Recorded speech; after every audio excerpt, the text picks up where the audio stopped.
आपके नज़र में एजुकेशन सिस्टम अभी यहाँ कमजोर है बिहार में? बहुत ही कमजोर है, बहुत। आपकी पार्टी की चर्चा नहीं चल रहा है। अच्छा ठीक है, तो आप यहाँ पे भी इंग्लिश टू इंग्लिश बात करवाएंगे? एमआईएम का वजूद पता चल जाएगा बहादुरगंज विधानसभा में कितना वजूद है, और मुस्लिम लीग का क्या वजूद है उसको औकात पता चल जाएगा। उसको एमआईएम का प्रत्याशी आएगा विधानसभा में, उसका वजूद उसको पता चल जाएगा कि क्या पोजीशन में रहता है।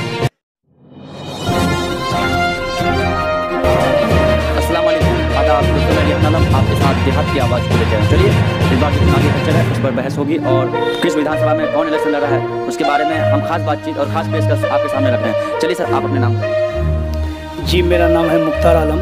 जी, कहाँ से आप बिलोंग करते हैं सर? जी, हम बहादुरगंज पलासमनी झांगट्टा इस्तेमाल से। तो सर आप किस पार्टी से जुड़े हुए हैं? हम इंडियन मुस्लिम लीग पार्टी से जुड़े हुए हैं। आज हमको 10 साल जुड़ने का हो गया। 10 साल जुड़ने का हो गया। सर, इंडियन मुस्लिम जो लीग पार्टी है, कहाँ इसका संस्थापक है और कहाँ से ये चल के आया है बिहार में? ये इंडियन मुस्लिम लीग आज़ादी के बाद जो पार्टी बने थे, पहले मुस्लिम लीग थे। जिन्ना जो पाकिस्तान चले गए, जिन्ना जी को पाकिस्तान जाने के बाद यहाँ बन गया Indian Muslim league. Indian Muslim league Kerala के अंदर, जैसे कि आपको बता रहे हैं कि केरल के अंदर जो पार्टी संघर्ष करके इस मकान में भी पहुँचे कि अभी इसका 19 एमएलए है और 3 सांसद है और एक राज्यसभा का सांसद है, और पार्टी सरकार के साथ है केरल में। और पार्टी हमेशा इंडियन मुस्लिम लीग कांग्रेस के साथ यूपीए गठबंधन में रहे। तो क्या मुस्लिम यूथ जो पार्टी है सिर्फ मुसलमानों का ही पार्टी तो नहीं, इसमें एक फैक्ट लगा हुआ है? देखिए, इंडियन मुस्लिम लीग दबे कुचले दलित आदिवासी सभी जाति का पार्टी है। इंडियन मुस्लिम लीग जैसे इसका दलित एमएलए भी है, जैसे केरल के अंदर जो अभी 19 एमएलए है मेरा, तो हमेशा केरल के अंदर कोई एक मालापुरम डिस्ट्रिक्ट है, वहीं केवल 40% मुस्लिम है, 38% से 40% मुस्लिम है। बाकी डिस्ट्रिक्ट में सब जगह अपने 8% 9% मुस्लिम है। इसको वोट जैसे दलित करता है, आदिवासी करते हैं, पिछड़े जाति के आदमी करते हैं। इंडियन मुस्लिम लीग को इसलिए पसंद करते हैं कि इंडियन मुस्लिम लीग हमेशा गरीब दलितों का चेंज कर दिए हैं, लेकिन सेंस जो है वही बता रहा है।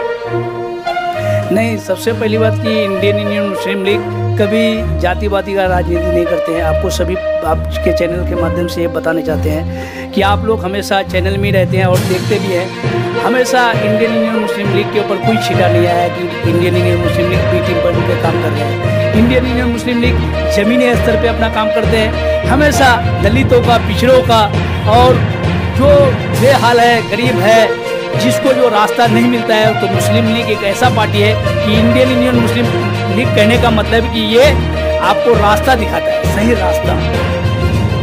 इस बार जो चुनावी हलचल है किसकी ज़्यादा हल्ला चल रही है? देखिए, हम सबसे पहली बात कहते हैं कि रोड में कुछ और हल्ला है और वोटरों के बीच में कुछ और हल्ला है। ये तो रोड का हल्ला से वोट होने वाला है नहीं।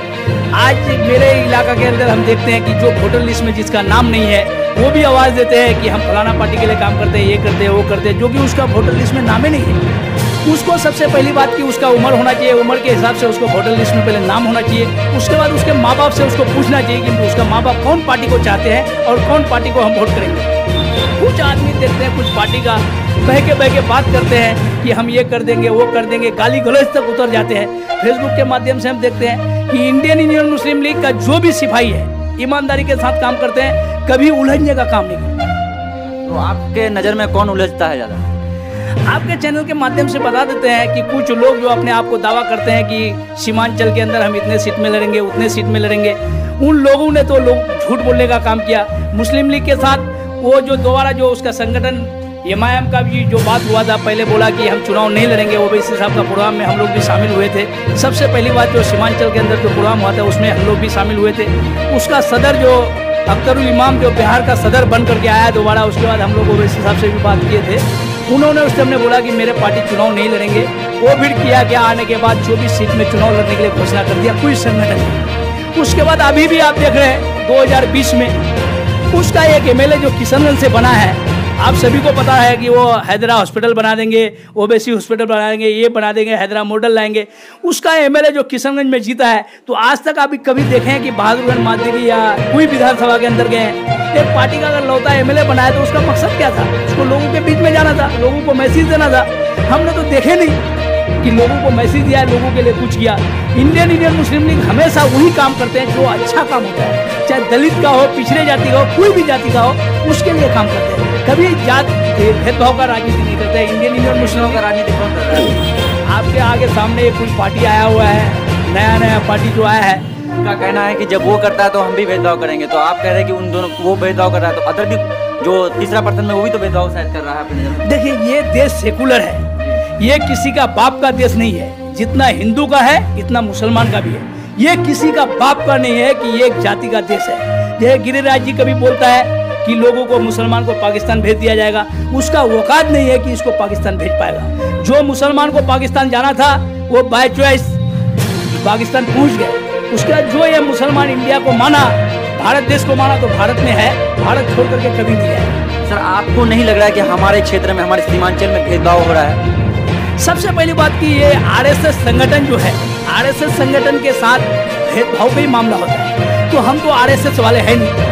हम तो हमेशा मैंने चाहते हैं कि सब लोगों को लेके चलने का काम कीजिए। जैसे हम अगर किसी को गाली देंगे तो वो मुझे भाई थोड़ी कहेगा, वो भी मुझे गाली देगा। मेरा काम ये है कि हम उसको भाई बोले।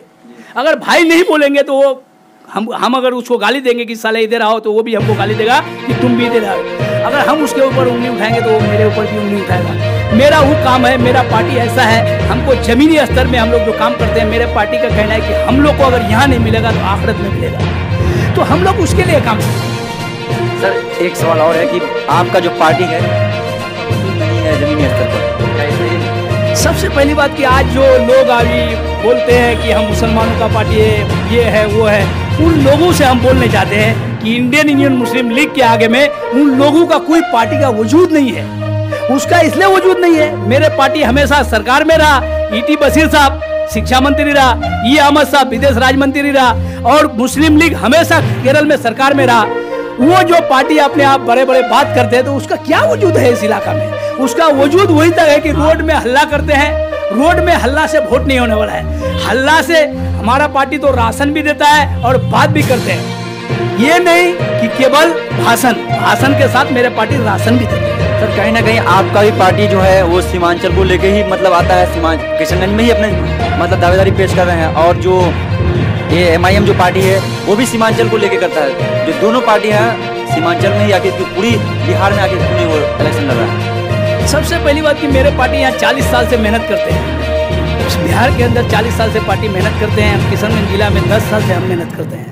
किशनगंज जिला के अंदर 10 साल से हम मेहनत करते हैं। मेरा पार्टी कभी भेदभाव का राजनीति नहीं किया, कभी नहीं चाहा कि सेकुलर वोट बटे। ये पार्टी का हमेशा वही सोच रहा कि सेकुलर वोट ना बटे। सेकुलर के साथ हम लोग हैं, हम लोग भेदभाव का राजनीति नहीं करते हैं। तो हमेशा मेरा पार्टी चुनाव लड़ने के लिए सोचता है। जैसे हम लोग का अभी जमीनी स्तर में पूरा मजबूती के साथ हम लोग हैं, तो अभी हम लोग किशनगंज के 4 सीट में चुनाव लड़ेंगे। 4 सीट में मेरा कैंडिडेट होगा। जो भी कैंडिडेट होगा बढ़िया कैंडिडेट होगा, ईमानदार कैंडिडेट होगा, और बढ़िया से हम लोग चुनाव लड़ेंगे इंशाल्लाह। आपका चैनल के माध्यम से बोलते हैं कि हम लोग इंशाल्लाह कोशिश करेंगे। हम लोग को तो लगता है कि बहादुरगंज का सीट हम लोग का झोली में आएगा, और इंशाल्लाह हम लोग इतना प्रयास कर रहे हैं, जो भी कोशिश होगा तो बहुत अच्छा होगा पार्टी का। बहादुरगंज विधानसभा में आपका जो पार्टी प्रत्याशी घोषित कर रहे हैं, किनको कर रहे हैं? सबसे पहली बात कि मेरे पार्टी की तरफ से अभी कोई घोषणा नहीं किया है कि प्रत्याशी कौन होगा नहीं होगा, उसके बारे में बात नहीं चल रहा है। हम लोग केवल बूथ स्तर में काम कर रहे हैं, जमीन स्तर में काम कर रहे हैं, संगठन के पीछे काम कर रहे हैं कि हम लोगों को जो वोट से लोगों को बताना है कि पार्टी वोट करके बताया, इसलिए हम लोग काम करते हैं। आपका बगल में कोचारमन विधानसभा है, उसके अंदर हमने 72 मकतब खोलने का काम किए, मस्जिद बनाने का काम किए, वजू खाना बनाने का काम किए, दलितों का, पिछड़ों का, मुस्लिमों का। आपने कोचाधामन विधानसभा में मकतब खोले, किन किन जगहों में आपने मकतब खोले? हम आपको टोटल लिस्ट दे देंगे। हर जगह में जाकर के आपका चैनल के माध्यम से आपको दिखाना पड़ेगा। उस जगह का, सब जगह का लिस्ट दे देंगे कहाँ कहाँ हमने बनाए। हमने मैयारपुर में मकतब खोले, मझगांव गाँव में खोले हैं। आप जो हमारा यहाँ रामपुर जो जाइएगा, वहाँ एक बहुत बड़ा मकतब खोले हैं। हमने यहाँ अभी मेजबतना में बहुत बड़ा मकतब खोले हैं, चकला में हम मकतब खोले हैं। सर, वहाँ पे भी इस्लाम की पढ़ाई होती है, वहाँ हिंदुओं की आखिर पढ़ाई क्यों नहीं? मकतब में मेरा क्या ख्याल है कि दलित हो, आदिवासी हो, किसी का भी बच्चे हो, सब बच्चे वहाँ पढ़ सकता है। सबके लिए हम लोग कॉपी कलम और बैग देने का काम करते हैं। ये देख के नहीं देते हैं कि ये मुस्लिम का बच्चा है या दलित का बच्चा है या पिछड़ी जाति का बच्चा है या किसी का बच्चा है। हम लोग सभी बच्चे को पढ़ने के लिए वहाँ आदेश किए हैं कि मकतब में ऐसा पढ़ाई हो कि हिंदू मुस्लिम दलित सब कोई पढ़े। ये लोगों को ख्वाब दिखाता है, भोले वाली जनता को, तो क्या ख्वाब दिखा रहे हैं आप लोग, क्या बनाएंगे आप लोग? सबसे पहली बात कि हम लोग जो लोगों को झूठ नहीं बोलते हैं। मेरे पार्टी जो सीमांचल के अंदर काम किया है, आपको लिस्ट हम दे देंगे। लिस्ट लेकर के हम चाहते हैं कि यहाँ का जितने ईमानदार मीडिया है उस लिस्ट लेकर के बाकी पार्टी के बारे में बात करें और मुस्लिम लीग के बारे में बात करें कि मुस्लिम लीग ने किया क्या। मुस्लिम लीग का काम दिखाने का कोशिश कीजिए। हम चाहते हैं कि जो भी इसका आपका चैनल के माध्यम से, आपका देहात का जो चैनल है उसके माध्यम से हम बताने चाहते हैं कि लोगों को ये दिखाइए कि मुस्लिम लीग ने किया क्या। तो मेरा कहने का मतलब कि देखिए, इंडियन यूनियन मुस्लिम लीग कोई नई पार्टी नहीं है, बहुत पुरानी पार्टी है और मुस्लिम लीग जमीनी स्तर पे काम करती है। मुस्लिम लीग कभी किसी के बहकाने में और किसी के फुसलाने में नहीं जाता है और मुस्लिम लीग झूठा वादा नहीं करता। मुस्लिम लीग ये वादा करता है कि जैसे कि हम लोग का पार्टी अगर यहाँ चुनाव जीत जाता है बिहार में, हम लोग 30 सीट में घोषणा किए हैं, 30 सीट में अगर हम लोग का 2, 4, 5 सीट भी जीत जाता है तो हम लोग इंशाल्लाह ऐसा कोशिश करेंगे। ये एक हमारा जैसे केरल के अंदर बेगर ब्याज का बैंक है। जैसे गरीब आदमी का बेटी का शादी होता है तो उस बैंक से लोन लेने से आपको ब्याज नहीं लगने वाला है। आप खेती कर रहे हो, उस बैंक से लोन लीजिए, आपको ब्याज नहीं लगने वाला है। उस बैंक को लाने का कोशिश हम लोग करेंगे और यहाँ जगह जगह में हम लोग दवाखाना खोलने का काम करेंगे। उसके बाद हम लोग सोचते हैं कि जैसे मॉडल, लोग कहते हैं गुजरात मॉडल, गुजरात मॉडल जाना कैसे? गुजरात मॉडल आपका गोधरा कांड हुआ उसके बाद जाना। गुजरात तो एक गोधरा कांड को लेकर के जाना है और केरल एक ऐसा मॉडल है कि जो चना चूरा बेचता है रोड में वो भी इंग्लिश टू इंग्लिश बात करते हैं। यहाँ पे भी इंग्लिश टू इंग्लिश बात करवाएंगे। सबसे पहली बात कि हम लोग एजुकेशन में ध्यान देंगे। सबसे पहली बात कि यहाँ का बच्चे पढ़े लिखे हो, पढ़ने के बाद ही तो अपना वो हिस्सा मांग सकता है। आपके नज़र में एजुकेशन सिस्टम अभी यहाँ कमजोर है बिहार में? बहुत ही कमजोर है, बहुत कमजोर। लेकिन इतने कॉलेज बन रहे हैं, इतने एजुकेशन सिस्टम को अच्छे करने के लिए आगे आपके नज़र में शायद कुछ। अच्छा, यहाँ कितना कॉलेज खोला है, कितना स्कूल खोला है? जहाँ स्कूल खोला है आपका नालंदा जिला में जाकर देखिए, नीतीश कुमार के वहाँ जाकर देखिए कितना स्कूल खोला है। और यहाँ कितना स्कूल खोला है? यहाँ मदरसा में अगर टीचर होने चाहिए 10 तो टीचर रखा है 2। और ये तो यही कमी है। ये चाहता है कि इस इलाका को बढ़ने नहीं दिया जाए, यहाँ का ये बच्चे पढ़ लिख करके कोई कामयाब ना हो। ये लोग चाहता है, सरकार का ये मंशा है। तो हम लोग सरकार का भी मंशा में आवाज उठाने चाहते हैं कि हम लोग चाहते हैं कि मुस्लिम लीग के जरिया से गरीब दलित आदिवासी मजदूर के बच्चे पढ़ लिख करके कुछ बने। हम लोग का ये काम है। थोड़ा चर्चा बहादुरगंज विधानसभा के बारे में हो जाए। बहादुरगंज विधानसभा में आप क्षेत्रों में ज़्यादा रहते हैं और रात दिन एक कर देते हैं, तो क्या स्थिति है उधर पर? देखिए, बहादुरगंज का पोजीशन जो है अभी मौजूदा जो हमारा एमएलए है वो हमेशा बोलता है 1 बार नहीं, 2 बार नहीं, 3 बार नहीं, 4 बार हमने एमएलए बने। और वो हमेशा चैनल के सामने बोलता है कि आपके चैनल के माध्यम से बोलते हैं कि हम विकास नहीं किए तो राजनीति को इस्तीफा दे देंगे। तो वो चैनल बिके हुए चैनल, जो चैनल वाले उसके बाद जाते हैं तो यहाँ का सर्वे करके नहीं जाते हैं, वो बिके हुए चैनल जाते हैं, रुपया में जाकर के बिक जाते हैं। उन चैनल वाले से हम कहने चाहते हैं कि आप यहाँ से बीबीगंज के लिए रोड का हालत क्या है?